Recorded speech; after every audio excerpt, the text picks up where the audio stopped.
እንግዲህ እዚህ ጋር የምታዩት ዲያሪያ ላይ ተጽፏል የተባለው ከተባሉት ነገሮች ውስጥ አንደኛው ነው። ይሄኛው ምንድነው የሚለው? እኔ ራሴን ለማጥፋት ወስኛለሁ፣ እናትና አባቴ በተጨማሪም አንዷለምም እንዳታዝኑ ብላ ጽፋለች። የምራችሁ ነው? ይሄን ነገር ግን ራሳችሁ ታምኑታላችሁ? ለምንድነው እንደዚህ አይነት ነንሴንስ የሆነ ነገር ከመሞቷ ልጅ ከመገደሏ ያለ እድሜዋ ከመቀጠፏ ለምንድነው ሀቋ እንዲጠፋ የተፈለገው? ለምንድነው ከሷ ነፍስ በላይ የአንዷለም ነጻነት ዋጋ አይኖረው? ኦኬ እሺ፣ እቺ ልጅ ራሷን ለማጥፋት አስባለች እንበል፣ ወስናለችም እንበል። ስለምን ጣፉ ምን ልትሉ ነው? ስለ ግርግዳው ሽጉጥ ምን ልትሉ ነው? ወይም ስለ ወንድምየው በአይኑ ስላየው ነገር ስለተናገረው እሱም ውሸቱን ነው? የአንዷለም ስለ ለማጥፋት ነው? ግርግዳው ማለት ፍርድ ቤቱ እንደዚህ አይነት ማስረጃዎች ያገኘው ውሸቱን ነው? የምራችሁ ነው? ግን ለራሳችሁ ታምኑ? ሰላም ሰላም፣ ውድና የተከበራችሁ ቤተሰቦቼ ሰላማችሁ ይብዛ በያላችሁበት። እንዴት ቆያችሁ? እግዚአብሔር ይመስገን እኔ ጋር ሰላም ነው። እንኳን ደህና መጣችሁ። ይህንን ቪዲዮ ከወደዳችሁት ላይክ፣ ሼር እያደረጋችሁ ለሁሉም አድርሱልኝ እላለሁ። እንግዲህ ዛሬ ያው እንደምታውቁት ትናንትና ባቀረብኩት ቪዲዮ ላይ ማለት ነው የቀነኒ ጉዳይ ምን ላይ ደረሰ የሚለው ለዛሬ ጠዋት ተቀጥሮ ነበር ማለት ነው ችሎቱ። እናም ውድ ቤተሰቦቼ ያው ለዛሬ ጠዋት ተቀጥሮ ሁላችንም በጉጉት እየጠበቅን ነበረ ማለት ነው። ምክንያቱም እህታችን ፍትህ ስለሚገባት ማለት ነው። ፍትህ ይገባታል። ቤተሰቦቿ እኔ እውነት ለመናገር አባቷ እናቷ በጣም ነው የሚያሳዝኑት። እስኪ መጨረሻ ላይ ያስገባላችኋለሁ ቪዲዮ። እስከ መጨረሻው አብራችሁ ከቆያችሁ ሁሉንም ነገር የምትሰሙ ይሆናል ማለት ነው። ስለዚህ ቪዲዮውን ላይክ እያደረጋችሁ እስከ መጨረሻው አብራችሁ ይቆዩ እና በጣም የሚያሳዝነው ነገር ቀጠሮ አሁንም ድጋሜ ማለት ምንድነው እሱ በዋስ መውጣት አለበት የሚል ነበረ ክርክሩ በዛሬው ዕለት የቀረበው ማለት ነው። ነገር ግን መውጣት አይችልም ተብሎ የ14 ቀናት እንዲሰጠው 14 ቀን እንዲሰጠው ፖሊስ ጠይቋል ማለት ነው። ምክንያቱም መረጃዎች ፎረስኪን የምርመራ ውጤት ስላልደረሱኝ ተጨማሪ 14 ቀናት ይሰጠኝ ሲል ጠይቋል። ፍርድ ቤቱም በዛሬው ችሎት አቃቢ ሕግ ማስረጃዎችን እንዲያቀርቡ 9 ቀናትን በመፍረድ መዝገቡን ለምርመራ ለሚያዝያ 9 ቀን 2017 ዓ.ም መቅጠሩን አሃዱ በችሎት ዘግቧል ይላል። ተገይቶ ሰምቷል ይላል። ስለዚህ የቀነኒ አዱኛ መጋቢት 1 ቀን 2017 ዓ.ም ሌሊት 10 ሰዓት አካባቢ ከእጮኛዋ ጋራ የሚኖሩበት ውዳሴ ከተሰኘው ህንፃ 5ኛ ፎቅ በረንዳ ላይ ለጊዜው ምክንያቱ ባልታወቀ ሁኔታ መውደቋ ለህልፈተ ሞት ምክንያት ሆኗታል ይላል። ልክ እንዳልሆነ እናውቀዋለን። ዞሮ ዘገባውን ጽሁፉን አነበብኩላችሁ እንጂ ከፎቅ ላይ ወድቃ እንዳልሆነ ነው ሁላችንም የምንረዳው። ምክንያቱም ከነገሮቹ ከሂደቶቹ አንፃር በነገራችሁ ላይ እሺ ከፎቅ ላይ ከወደቀች ለምን ምንጣፉ ደም በደም ሆነ? የቤቱ ምንጣፍ። እንደገና ደግሞ ሌላው ነገር ማለት ነው አሁን ዲያሪዋ ተገኘ ተባለ። ኦኬ ዲያሪዋን ለምን ያኔ ወዲያውኑ እንደሞተች ፖሊስ ምርመራ ሲያደርግ ቤት ውስጥ ለምን አልተገኘም? ለምን አሁን ተፈልጎ ተገኘ? እንዴትስ ተገኘ? ስለዚህ የሆነ ሰው ወስዶት የሚገቡ ቅመሞችን ጨማምሮበት ማለት ነው ጽፎ ምናምን አስተካክሎ ምናምን ማለት ነው አምጥቶ አሁን ዲያሪዋ ተገኘ የሚባል ኢንፎርሜሽን የተሰራው ብዬ አስባለሁ። ምክንያቱም ሪሊ እንደዛ ነው ሊሆን የሚችለው። ፈልገው ነበራ በዛ በሰዓቱ እኮ ተፈልጎ ነበር፣ አልተገኘም። ዛሬ እንዴት ተገኘ ታዲያ? እና በጣም ያሳዝናል። ራሷ ከጻፈችው በዛ ሰዓት እኮ ቤቷ ውስጥ ፍተሻ ተደርጓል። ፖሊስ ፈትሿን ፈልጓል። በዛ ሰዓት ሊያገኘው ይችል ነበረ። በዛ ሰዓት አላገኘውም። ስለዚህ ያው እንደዛ ነው ማለት ነው። ግን ይቅርታ አድርጉልኝና ማለት ነው አንዳንድ ነገር ማለት የምፈልገው ነገር ቢኖር ሁላችንም ብንሆን ለእህታችን ድምጽ መሆን አለብን። እህታችን ማለት ለእህታችን ልንደርስላት ይገባል። ግን ይቅርታ አድርጉልኝና አንዲት ነገር በዚሁ ጣል ማድረግ የምፈልገው ነገር ሁሉም ነገር ኃላፊ ጠፊ እንደሆነ አውቀን መጨረሻ ላይ ቪዲዮ ትሰማላችሁ ሪካርድ። ግን እዚህ ጋር ትንሽዬ ነገር ለማለት የፈለኩት ሁላችንም ብንሆን እቺ ዓለም ኃላፊ ጠፊ መሆኗን አውቀን ዝግጁ ነን ማለት እንዴት ነው ንስሐ እንግባ፣ ወደ እግዚአብሔር እንመለስ ለማለት ነው የምፈልገው። ምክንያቱም ዛሬ እንሞት ነገ እንሞት አናውቀውም። በዚህ አይነት እስኪ ህይወታችን የመሰለች ቆንጆ እንደዚህ ስትቀጭ እኔስ መቼ ነው የሚለውን ልናስብበት ይገባል። ሰዎችን አምነን በሄድንበት ርቀት ልክ እግዚአብሔርን ብናምነው የት እንደርስ ነበር። ግን ሰዎችን አምነን በሄድንበት ርቀት ልክ እግዚአብሔርን ብናምነው የት እንደርስ ነበር። ግን ከብዶናል፣ አቅቶናል፣ ተረስተናል፣ አሞናል፣ በጣም ከብዶናል። ለእግዚአብሔር ግን ቀላል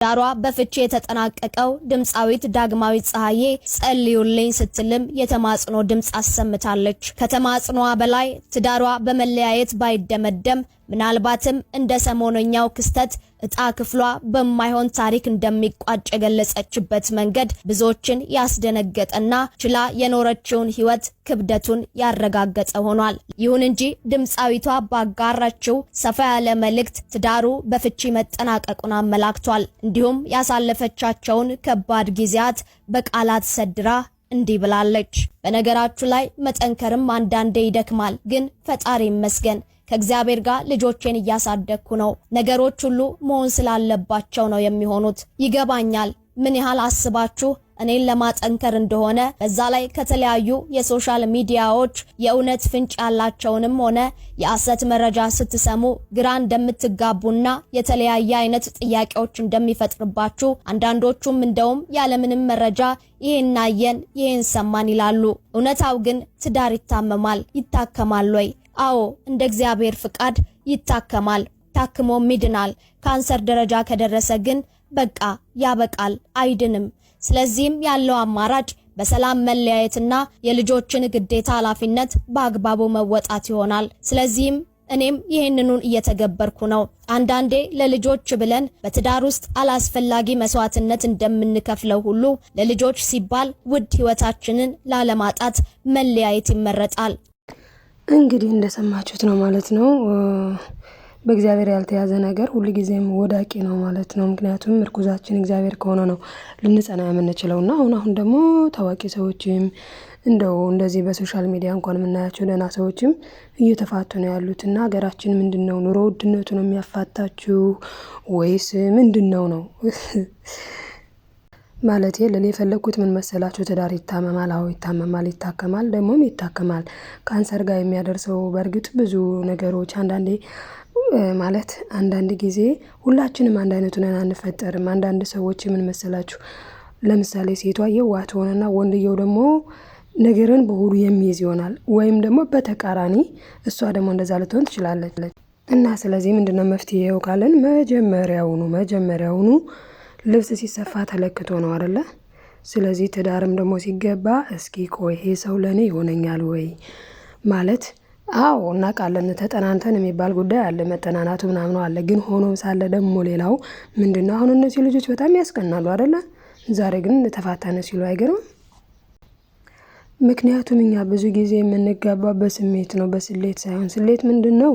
ለፈጣሪያ አሳልፎ መስጠት ነው። በቃ አንተ የፈቀድከውን አድርግ፣ በህይወቴ አንተ ግባ ብለን እግዚአብሔርን መሀል ስናስገባ ያምራል፣ ይሰምራል። ከዚያ ውጭ ግን መዝሙር የእግዚአብሔር መስዋዕት እንደሆነ ሁላ ዘፈን ደግሞ የሰይጣን መስዋዕት ስለሆነ ስንጨፍር፣ ስንበላ፣ ስንጠጣ እንደንተና አዳም ሆይ ፈታ በል ዘና፣ ሔዋን ሆይ ፈታ በይ፣ ያ ሙዚቃ ነው። እውነተኛ አይምሰላችሁ ማለት ነውና ፈታ በል ሲባል ማን ነው አብሮ የሚያፍታታው ነው? ማን ነው በሙዚቃ የሚወደሰው? ማን ነው? ይህንን ነው እኛ ማሰብ ያቃተን ማለት ነው። ለዚህ ነው ትዳራችን የማይሰምረው። እና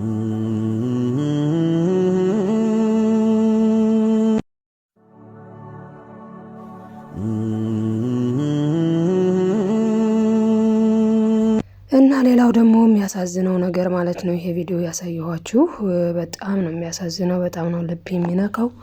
በሀገራችን ላይ በእውነት ምን እየተካሄደ ነው? አይ ነው በፊትም ጀምሮ እንደዚህ አይነት ነገር ያለ ነው። ግን አስባችሁታል? የፊዚክስ መምህር ነበረ ማለት ነው ይሄ ሰው። አሁን ግን አብዶ ሜዳ ላይ ነው። እኔ የምለው ሀገራችን ምን እየሆነች ነው? የተማረው ወይ ያብዳን ወይ ይሰደዳን። በነገራችሁ ላይ በተለይ እኛ ክልል ማለት ነው በንግግር የክልሉ አይት ነው ብላችሁ ልታውቁ ስለምትችሉ ዙሪያው ኢትዮጵያዊ ነኝ። ግን በእኛ ክልል በተለይ ማለት ነው እንዳለ የተማረ ሰው ኢትዮጵያ ውስጥ በእውነት ነው የምላችሁ እንዳለ ስደት ነው።